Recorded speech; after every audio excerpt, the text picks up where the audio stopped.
Hello, everyone. Thank you for joining us today. My name is Jorge, and I'm stewarding our Communities Building Belonging Network at the Tamarack Institute. We're thrilled that you're joining us today for a topic that is quite relevant: social infrastructure and community safety as catalysts for belonging. So in the spirit of thinking about our shared history, I'd like to acknowledge that I'm joining you from the lands of the Kanien'kehá:ka Nation in a small community that is also known as San Hubert, close to Tiohtià:ke, Montreal. I have experienced a lot of learning and reflection through this podcast that is called The Secret Life of Canada. Some of you might have come across it already. If you haven't, I encourage you to take a look at it and explore the resources that it offers, which relate to our history and also our own learning journey for reconciliation. We also want to acknowledge that there's a history when it comes to slavery and also the transatlantic slave trade that happened in North America, including on what we call Canada today. And at Tamarack, we are committed to having conversations that contribute to dismantling systemic anti-Black racism, which, as we all know, has resulted in inequities for Black communities across Canada related to financial security, a sense of belonging, education, criminal justice, and so much more. And we want to thank the Federation of Black Canadians for their work. There's a series of events that they'll be hosting in the spirit of Black History Month. And we encourage you to take a look at these events. And there could be others also that are close to you at home. So it's a great opportunity to just connect with your community and learn more about our shared history, as I mentioned earlier. So for today's conversation, we have a question for you. The question is, what is one strength, skill, or gift that you bring to building belonging in your community? So we invite you to think about this question as we introduce our speakers, as we ground ourselves on the purpose of our conversation. And you can share your reflections through the chat box, and it will also be a great opportunity for our speakers to get to know you better. So the question again is, what is one strength, skill, or gift you bring to build belonging in your community? All right, so we are gathering today because we have a topic that we have clearly outlined: social infrastructure and community safety as catalysts for belonging. To some of you who might be new to this work, we have been working for over a year in advancing a call for what we call a Canada-wide strategy for belonging. And by we, I mean, of course, the Tamarack team, but also our partners and community partners, local champions from across Canada, who are deeply committed to thinking about the roles of governments, organizations, and institutions in facilitating, amplifying, and connecting residents. We believe that we all have a role to play in thinking about rethinking belonging as a policy priority and outcome in Canada. We also believe that reaching our goals for equity and accessibility requires that we meet people where they're at, that we achieve a level of understanding each other despite of differences and being able to be in conversations with one another. We also want to find new ways to inspire leadership, the leadership that we need to centering equity, inclusion, and belonging into the work that we do in communities, but also the work that municipalities are leading and that institutions are leading in collaboration with communities and municipalities. We hope that this work can help us build partnerships that shift power and also hold on to the vision of futures that are equitable, regenerative, and trust-centered. So we are using big words here. I'm conscious of that, and I invite you to continue staying in touch with us so that we can unpack these conversations through offerings such as a strategy for belonging working group. We're going to be working this year through a series of curated conversations in which we're going to get into what it means to build a new way of leading, what it means to build place-based partnerships that make belonging a policy priority and an outcome. And we encourage you to sign the pledge if you haven't for a strategy for belonging. We have over 1,100 individuals who are supporting the pledge as of today. And we believe that this movement can continue growing. It is a testament of our efforts to rethink how we understand well-being and economic prosperity in communities. So we'll be sharing more information on the new Strategy for Belonging working group in the next couple of days. In the meantime, please, if you haven't, make sure to sign the pledge so that you can receive these updates. And finally, before I introduce our speakers, here's a question that we're bringing to you.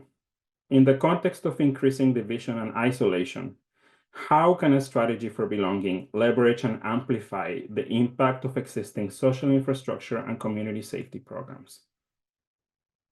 This question is the reason why we thought of bringing the speakers that you're going to be meeting today, who are doing incredible work in building strong social infrastructure locally, but also advancing community safety, a holistic sense of community safety, and working closely with communities, as well as telling their stories.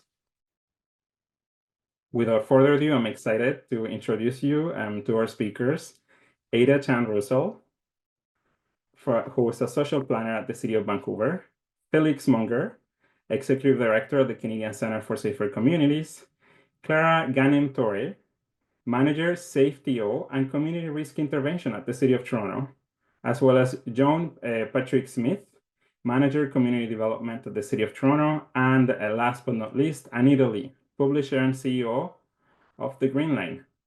So thank you all for joining us today. We're thrilled that we're having this conversation with you.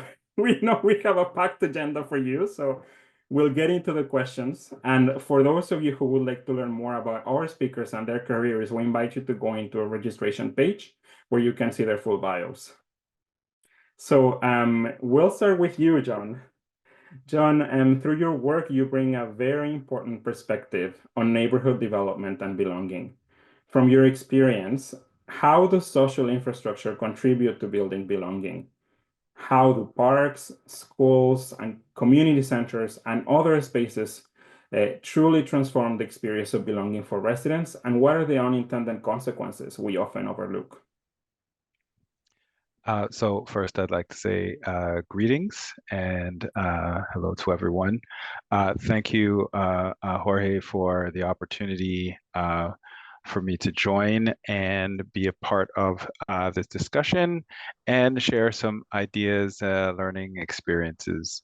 I look at the question that's asked, and what's key to me is in terms of a strategy of belonging is really looking at defining belonging from a human-centered perspective and looking at the approaches that exist naturally across communities. As a manager of community development in the City of Toronto, I'm very, very fortunate to be working with a wide cross-section of community partners and usually go into spaces not expecting to be imparting any information, but learning to listen. And in learning to listen and then learning to exchange ideas, I recognize that that's probably the best way to process any type of, challenge or issue. I take, when you say we have their social infrastructure, I want to expand beyond the concrete, beyond, the parks, the schools. I think what's most important in the parks and the schools is the people. And when I think of social infrastructure, I think of the networks. I think of the connections that folks have on a regular basis, especially folks that are in challenging situations, historically marginalized folks, thinking of our Indigenous partners, thinking of Black communities and other equity deserving communities. And thinking of the strength of those communities, and what's key in the strength of those communities is their connectedness and their ability to not only rely on each other, but actually build communication networks and response networks, and a lot of times build those spaces outside of the formal spaces that a municipality or any other institution in the City of Toronto, we refer to them as agencies, boards, commissions, and divisions. So the ABCDs have set up. And I think when we really develop, strategies of belonging is when we are aligning with existing structures and we're supporting those existing social networks in so many spaces. And I've been really fortunate in my work with the Toronto Strong Neighborhood Strategy to work with a wide cross-section of individuals across the City of Toronto. First beginning in what we call neighborhood improvement areas. You may have heard of priority neighborhoods, but now known as neighborhood improvement areas, but then expanding across the city because vulnerability is everywhere across the city. COVID was a real reminder of that, and the evidence was clear that we need a targeted and universal approach to how we look at building connectedness and really building that strategy of belonging. I think what's key to these networks, and when I say networks, I'm meaning of things like neighborhood pods, mutual aid networks, tenant associations, grassroots collectives. Within schools, you have, usually referred to as parent committees, where you have spaces where people are connecting already. You have safety networks, you have faith-based ethno-cultural organizations. It's really important that in terms of building that strategy, that we also see these spaces as almost a nucleus, the nodes of belonging. And I think we're charged with developing approaches that include those nodes, so we can have better information flow. We can also engage folks better, and ultimately build trust, so there can be collaborative approaches that are informed by not only data, the numbers, but by the qualitative data, which is a lived experience. So I'm encapsulating a lot of that in the time that we have. I'm going to drop some links in the in the chat for the community coordination plan, which is a platform that we work with 400 nonprofit organizations across the city in partnership with United Way, as well as the Strong Neighborhood Strategy, and some really interesting stuff we're working on in terms of developing more community connectedness related to, the strategy of belonging that I think is really, really important. I totally agree, important in this time. Thank you. Thank you so much, John.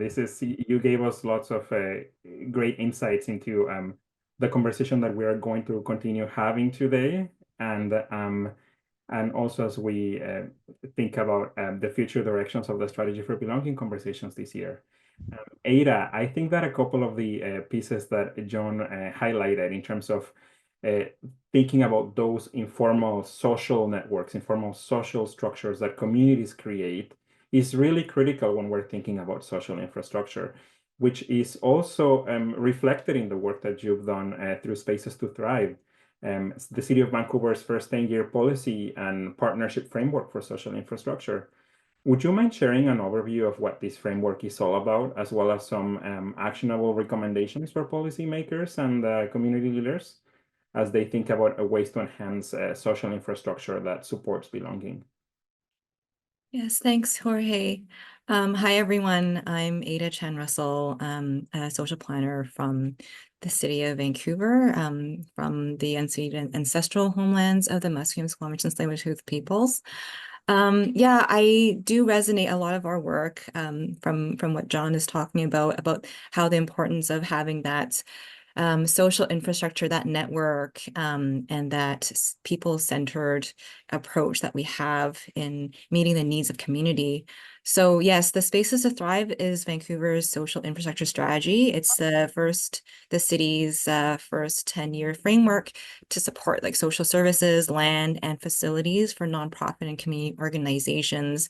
And that's through the city's different roles as a regulator, as a partner, investor, and advocate. And so this strategy is aligned with the city's reconciliation and equity frameworks, and our approach for UNDRIP, the strategy and action plan. So we use a human and Indigenous rights-based approach, recognizing the rights to access social services and to meet the basic needs of health and well-being. So a lot of the things that we talk about for connections and belonging, like we are trying to look for ways to enable these spaces where all of this can take place. So when we talk about social infrastructure, it's a very broad term, and you had talked about things like community centers, libraries, and schools and hospital. Spaces to Thrive itself is focused mainly on spaces for social services, and they're delivered by nonprofits or government, but there's opportunities to partner and co-locate with like wider like social and community infrastructure with kind of like shared common social impact. So there could be co-location, there could be childcare with it, or how the different service delivery might be in the ways that John had mentioned, how there is already some natural partners and collaboration there.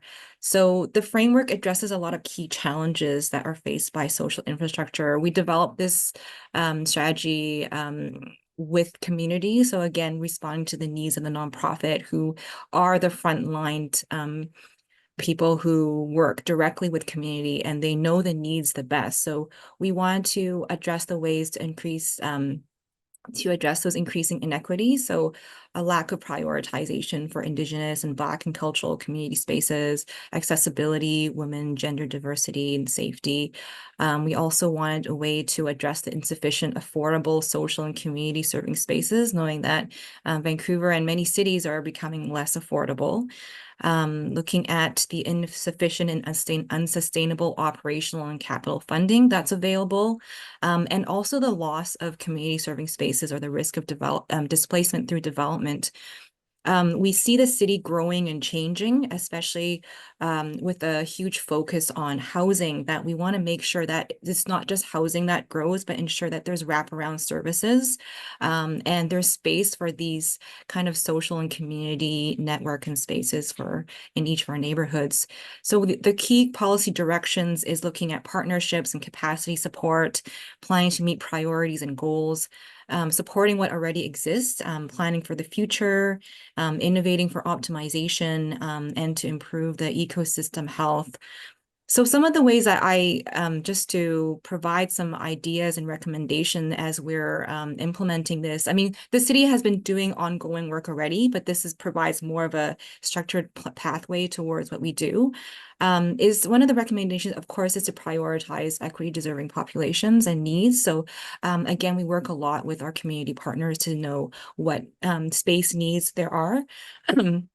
To support nonprofit owned spaces. Like we have city owned spaces that we provide at a below market rate, and also to support, provide a lot of investment into nonprofit owned spaces to kind of encourage that type of ownership. We have examples where there's an Aboriginal land trust, where there's an Indigenous heal and wellness center that we've provided a really large investment towards to enable that to be successful. And then we're also looking at innovation and optimization with the lack of affordable spaces. We're thinking of models where there's space sharing through a typology model where there's many nonprofits can be together to deliver services. Having a database where we can look at spaces that people need, and then looking for opportunities there might be a match, and facilitating those types of partnerships. And the other thing that's very important is this strategy, right? We have to start embedding a lot of these in regulations. So if we have this strategy, we can use this to advocate for other things. Like if we have through our Vancouver plan and our official development plan process, making sure that social infrastructure is in there across area plans to make space not just for housing and employment, but spaces for community, and advocating that using council approved strategy and policies. So that's always really important to do. do. And also partnering with senior government and other funders. We know that there's limited amount of funding that municipalities have. So for example, partnering on basic human services that are meeting homelessness population, we would partner with our provincial partners, BC Housing, BC Union of Municipalities, to look at interim and urgent social service spaces that meet some urgent needs. And we've done this through an Indigenous service hub, a storage service for homeless, looking at washroom programs and drop-in spaces that are missing and especially very high need for those who are underhoused and experiencing homelessness.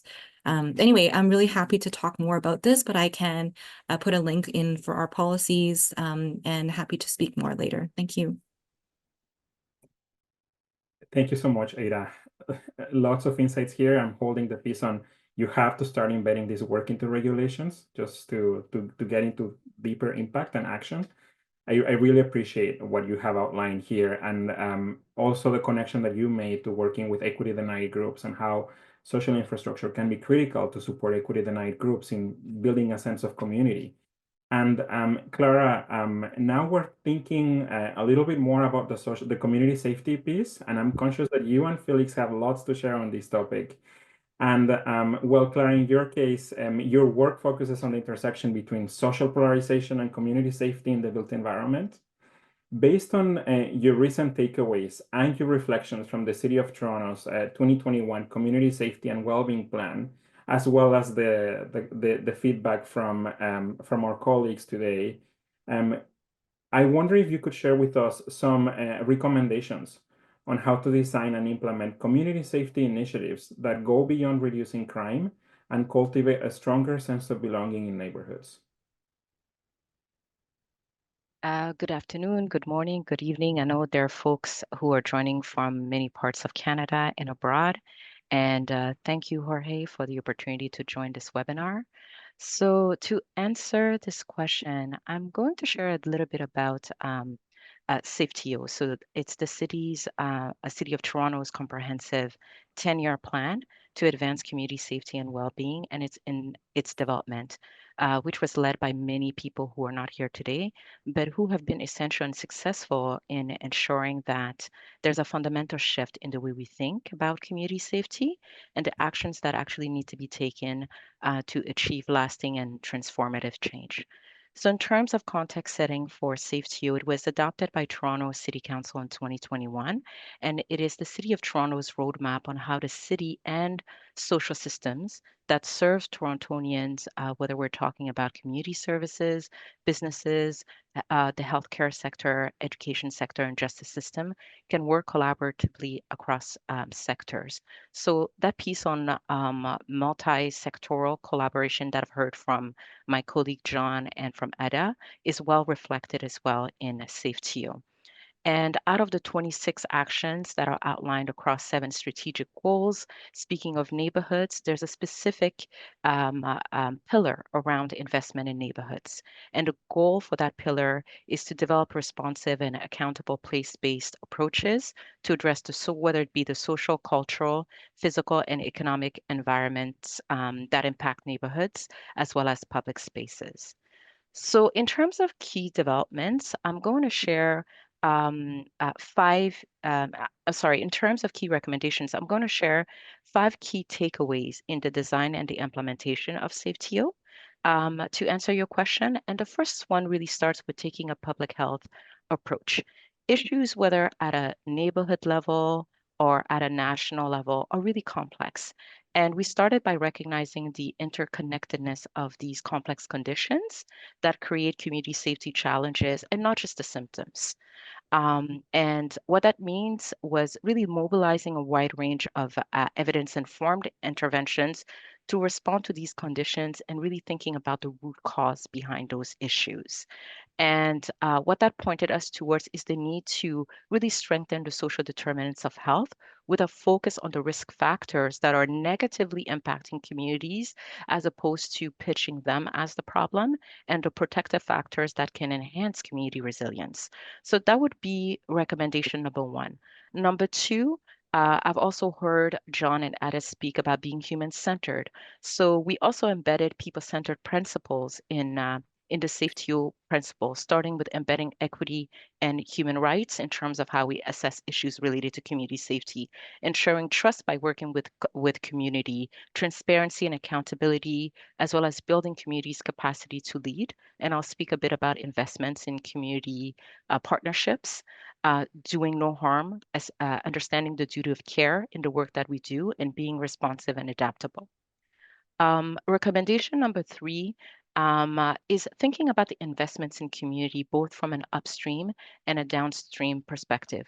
We have a range of programs under the SafeTO umbrella that range from emergency response to critical and non-critical incident responses, such as the Toronto Community Crisis Service. And this was done through partnership with organizations that have a specific population focus, including Black serving and Indigenous serving organizations, to the investments in risk intervention to mitigate situations of elevated risk and prevention. 2 of the programs that sit under my unit are Focus, Furthering Our Community and Uniting Services, and Spider, Specialized Program for Interdivisional Enhanced Response to Vulnerability. And the principle there too is understanding vulnerability in terms of factors that create shocks in individuals or communities, and how we can better coordinate the service system to respond and support them and be more resilient. The 4th recommendation really touches on the cross-sectoral collaboration. The city acknowledged clearly that it cannot respond to the complex social issues we're facing when we're talking about community safety and well-being alone. It requires working with multiple stakeholders across sectors. And the city has been successful in establishing the Violence Prevention Toronto office with key partners such as the Toronto Police, Toronto Community Housing, our Transit Commission embedded in that office to facilitate the collaboration. And this is also reflected in our place-based plans, in particular the Downtown East Action Plan. So thinking systems-wide and bringing in some of the key members within the system to enable cross-sectoral collaboration.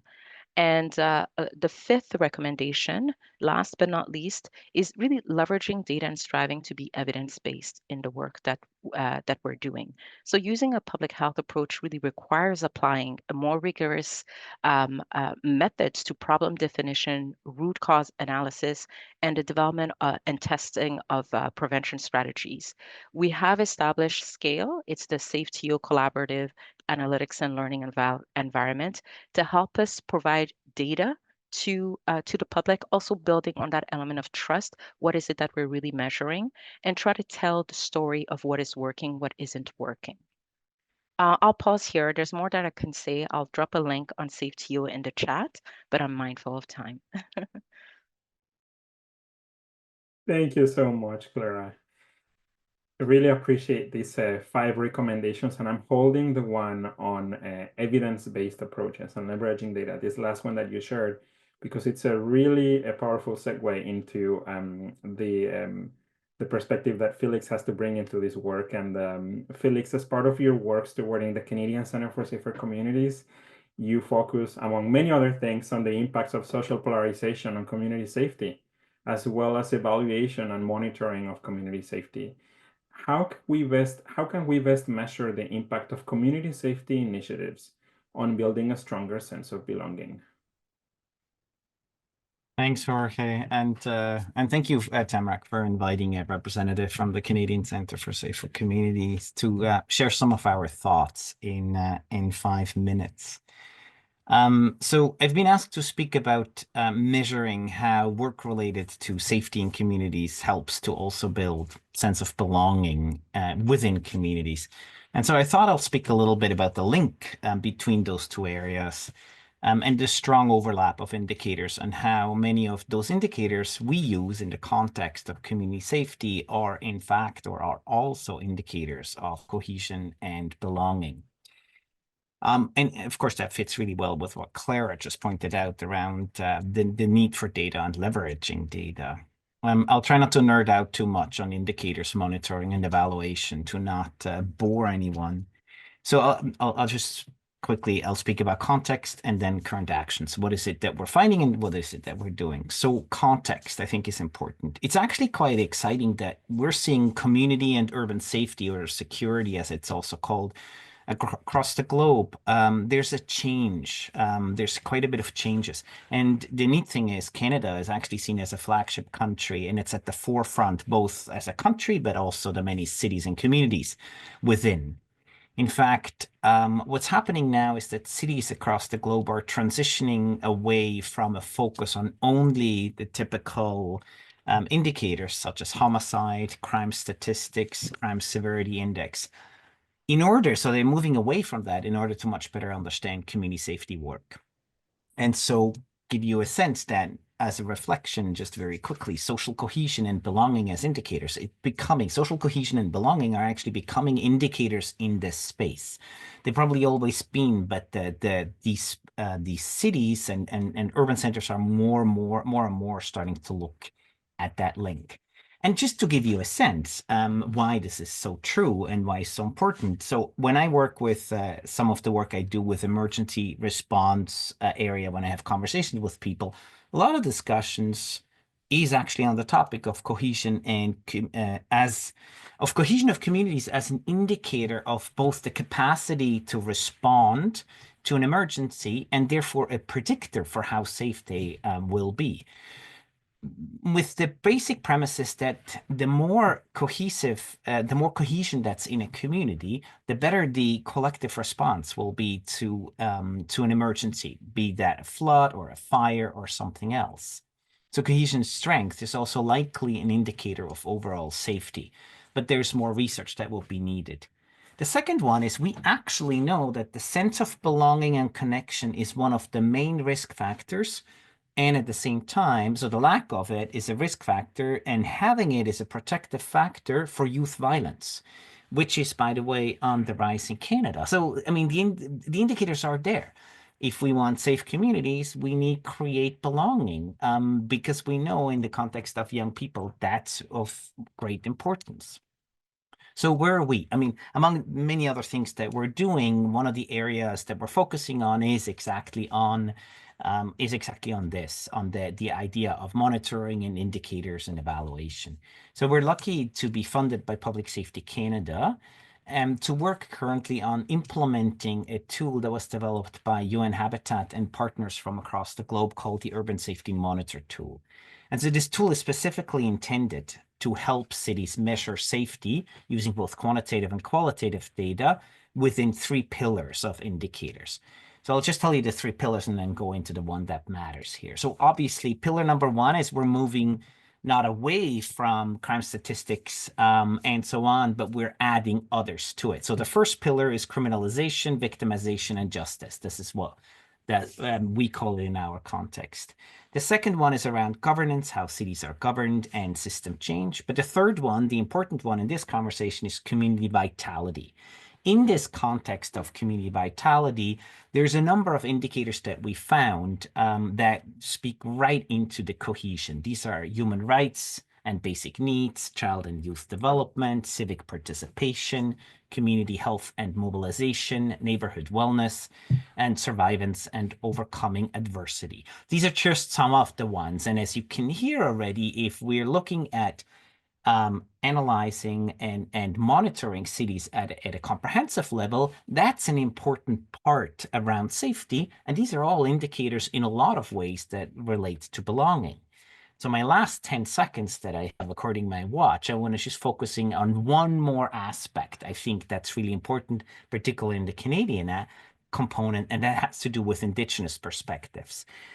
Which I think that's where it comes out the best. And one of our colleagues, she's Indigenous and she's doing research in that space with us. And it's really exciting to kind of hear what she's finding, because from what she's found doing consultations across the country and researching this, she's been finding that then when she's asking how Indigenous communities define safety, what it does, it comes down to trust in neighborhoods through connection to self, others, community, and land. And so safety really is all about connectivity from an Indigenous perspective. I just wanted to mention this because I think there's there's so much already there in that space, and that's what excites me about this. And okay, so I went over time. Sorry about that, but I'm done. It was perfect, and thank you for sharing these reflections, Felix. I see a lot of resonance with what our colleagues today have shared with us, and also in terms of weaving between social infrastructure and community safety. You're helping us bring these two topics together.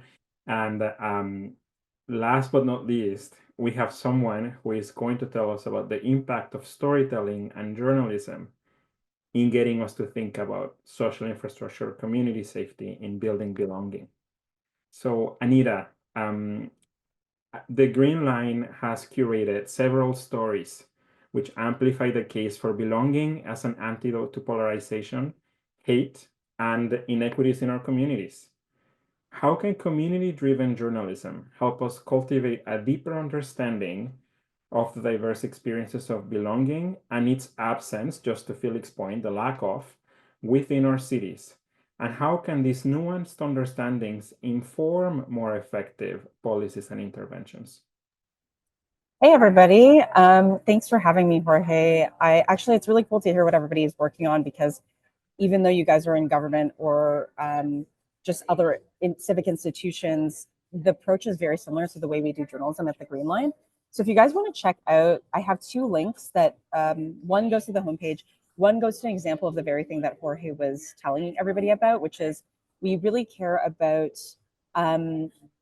we think of journalism in a very holistic sense, in that we really think a sense of belonging is essential in order to be able to take action on the issues you care about.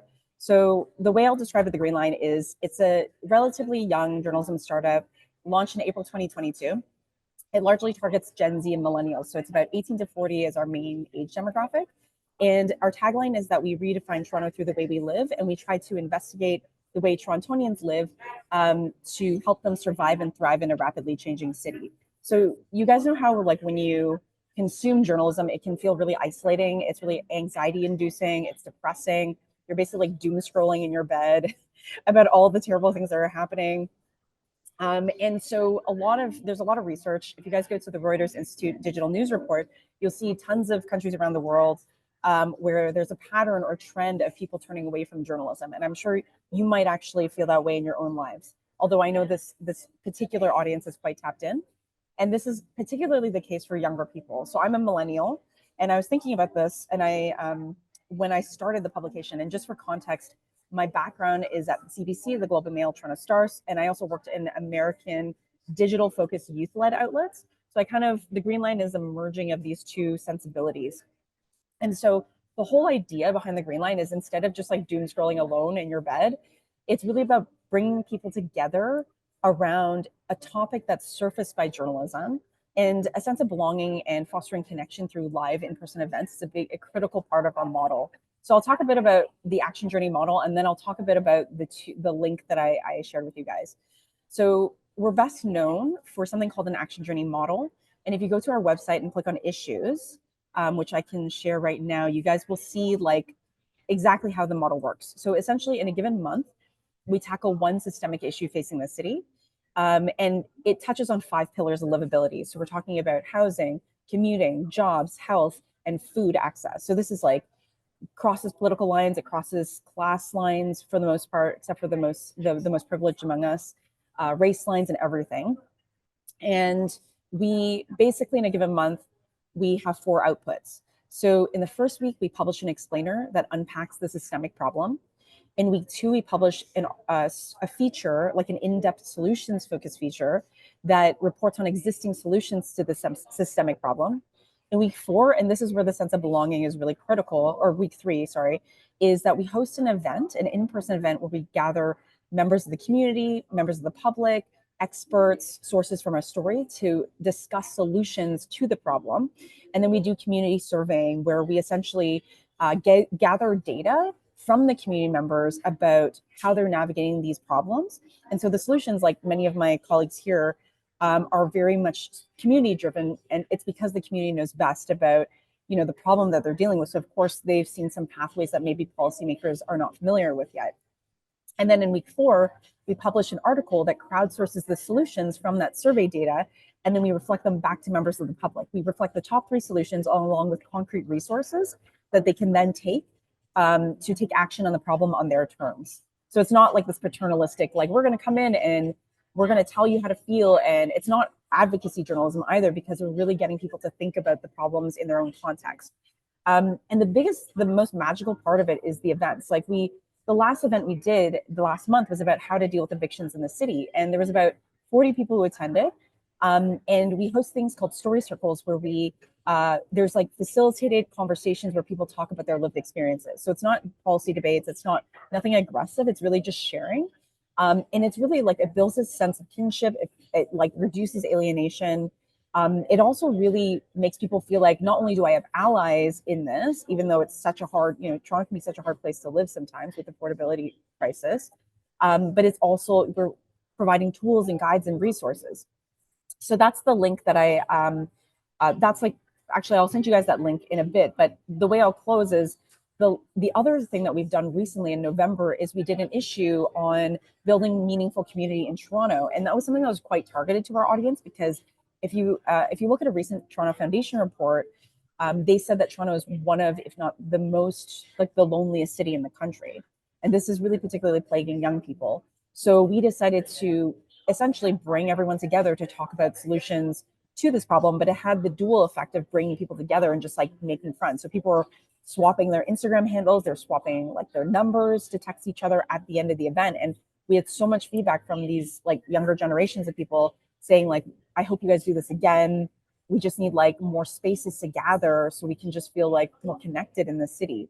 So it's kind of interesting because the Green Line is, yes, it's a journalism outlet, but it's a bit more unorthodox in that we really see ourselves as an information and community services organization that brings people together. Because if you think about how journalism has traditionally functioned, it's a public service. It's a way to set the table for conversation among people at home. It's a way to like bring people together around issues. So it's not just like consuming content. And so that's really the approach we take. Thank you so much, Anita. Thanks for sharing your reflections with us. The timing is perfect because now we'd like to welcome your questions. If you have any questions, any thoughts that are coming to your mind as you heard from our speakers, and just as a recap, as you can see, we started thinking about social infrastructure. What do we mean by it? Then what does it look like in a city context? How can we activate this? Then we started to think about the connection to community safety. What are some suggestions, recommendations as I'm thinking about the connection between community safety and belonging? How do we evaluate this? How do we assess this? And also, last but not least, what's the role of stories? How can stories help us think about the connection between community safety, social infrastructure, and belonging? Especially as we're thinking about advancing together, informing together a Canada-wide strategy for belonging. So any questions, we welcome them. I see that we have some questions here through the chat. So I'm going to start looking at these ones first. So Julia's question, Julia says, thank you, Felix, for your insight. As someone entering this discourse with a lack of previous knowledge, I am intrigued in how weaving belonging into community can combat belonging some youth may find in organized crime systems. How do we push for youth's positive belonging within our cities for when they may have already resonated with criminal labels applied to them? I think I'm not the only one that should be responding to this. I think everyone here actually probably has something to say. It's a great question, and part of what you're doing is giving me some ideas on where to focus on in the future in this particular space, to come up with. So as an organization, for us, it's always about helping create or advance a conversation, a dialogue on a particular topic, and then coming up with what is promising practice, bringing it together and sharing it out. And we'd be happy to, I think, to further look into this with partners like the Tamarack Institute, but also people like John and Clara, who have probably a lot of experience in this space. Thank you, Felix. Would anyone else would like to add any thoughts to this question? Sure, I would. Was being polite and putting my hand up, but I guess Oh, just yeah, jump thanks. in. Three things came to mind in terms of how do we push for youth positive belonging within our cities. I think it's really important to, and this is in relation to social infrastructure as well. So many spaces that are created for youth participation are not created in collaboration with young people, and they're not actually facilitated or implemented with young people as part of the design. And so I'm thinking of, you know, when you create a library or a school, you may have an engagement process, but it's very limited engagement and very limited participation of actual youth in the actual design. So if you're designing it from, I don't think you're designing it from a youth perspective, you're designing it from a perspective of adults who think that this is what young people need. And so their participation is usually through compliance because they have to go to school. And you know, I've seen more and more design processes like with Toronto Public Library, with Toronto Parks, Forestry and Recreation,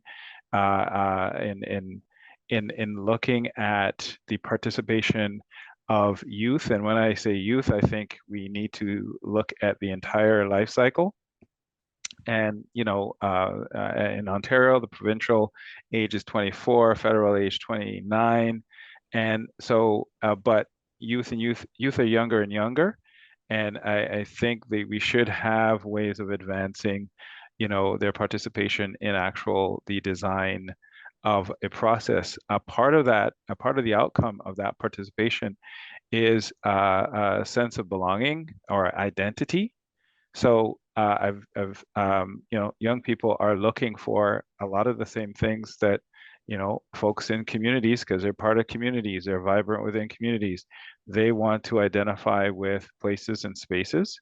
And if they don't, if they're not given more pro-social spaces to identify with, they find and they create their own spaces. And they find and create their own governance of those spaces. And you know, a lot of issues and challenges happen because that governance is outside of what we believe is appropriate and can go into a lot of different directions. The opportunity for youth to actually be in spaces that, you know, they are part of designing, they have a sense of ownership, but they also have a sense of autonomy. And that you know, part of my background is in parks, forestry, and recreation, and running summer camps. I recognize by the third or fourth year of a child being in a summer camp, they knew the entire program. They may be 8 or 10 or 11 years old because they were socialized to that space. And so if a 12 or 13-year-old or 10-year-old child understands the structure, how can we facilitate their leadership instead of guiding them? So there are a lot of pieces in there, but I'll center on belonging. It to me includes, you know, autonomy, includes identity in terms of how they identify, and pro-social ways to identify, and how do we partner so there's a sense of autonomy, right? And I will add a little critique. If you say it's youth-led, then do you have an actual partnership structure that has the supports for youth to actually be leaders? Or are you saying youth-led because they're in a committee that's controlled by adults? So there's you know, we need to challenge our, you know, our perceptions of what youth leadership is and provide the actual embedded supports that are not traditional in our approaches to, you know, building positive belonging, are more programmatic. So took up a lot of time in that one, but I had it in there, had to get it out. Thanks. No worries. Thanks for sharing, John. Ada and Clara, I believe you also have something you'd like to add. Yes, well, you hit it on the nail, John. I'll be I'll be quick. I just wanted to add to what John was saying in terms of the role of the school system as well when we're talking about youth. And a great sense of their belonging also starts by the amount of time they spend in school. So for that reason, for Safe TO, we made sure that we had somebody from the Toronto District School Board that is embedded in the Violence Prevention Toronto office. And for those who want to add to their body of work when it comes to how relevant that is, there was an article that was published, I think it was a few years ago. I'll put it in the chat on redefining risks and the human rights and elementary school factors, since we spoke a bit about risk factors, predicting post-secondary access and how the treatment in school related to suspensions, how it impacted young people's sense of what their future might look like and stumped their opportunities. So I'll offer that in the chat. Thank you, Clara. Ada. Yeah, I was echoing a lot of John's thoughts, actually, very similar in Vancouver, but we also have the Vancouver Youth Safety and Violence Prevention Strategy, where we had engaged youth a lot in social policy about what are some of the challenges that are facing them. And I think it's related also with safety and belonging for youth. And I think that really, as John has said, like it came from the voices of a youth to kind of guide like where the city would provide some of the grants towards to help and support nonprofits to address those issues. And also, yeah, we had a recent there's some city-owned facilities that come up because of development density. So we're able to secure some facilities sometimes, and we oftentimes it's not about youth. I do admit that in city building, I think one of the overlooked areas is spaces for youth, and I think that's a big gap in our city about like where people can hang out. Oftentimes they're not welcome in public spaces, and so having these spaces in community building is really important. We have put together a youth center that is upcoming, and through that we had done engagement with both youth and nonprofit providers that serve youth to kind of exactly what John had said, to create a functional program, which is just designing a place to like put elements that are needed to have a youth center that is for youth and in a way input from the design ideas from them. So hopefully like that will achieve something that, you know, if the city's investing something, it should be something that's really addressing what the community or the youth needs in this case. So yeah, we hope to do more of that as well. Thank you so much, Ada. And I'm just conscious of time, so we're going to move into a closing announcement section. But right before we do that, we just want to thank each of you who has been very active through the chat, also through the Q&A section. Also, thank you to our speakers who have been already answering some of the questions through the Q&A box. That was a really nice surprise. And if there are any questions that remain unanswered, we'll be happy to follow up with the speakers in case they have any additional thoughts that they'd like to share, and we can include this in the follow-up notes. Thank you so much, Jamie. So some exciting announcements for the community. We have first or belonging cohorts that we're going to be launching very soon, next month. We have the Circle of Actions and Pathways for Change cohorts. We just had a Q&A session yesterday, and I see some familiar names through the list of participants today. So thanks for joining us today as well. The Circle of Actions and Pathways for Change cohorts are designed to help communities develop plans and interventions for belonging as we try to address these complex topics such as community safety, social infrastructure, and storytelling. You can submit your application by February 28th.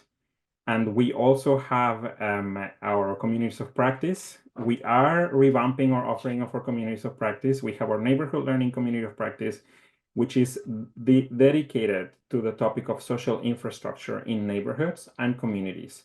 So we're going to be developing a really exciting curriculum that we can't wait to share with you. We're going to be sharing more information by mid-February.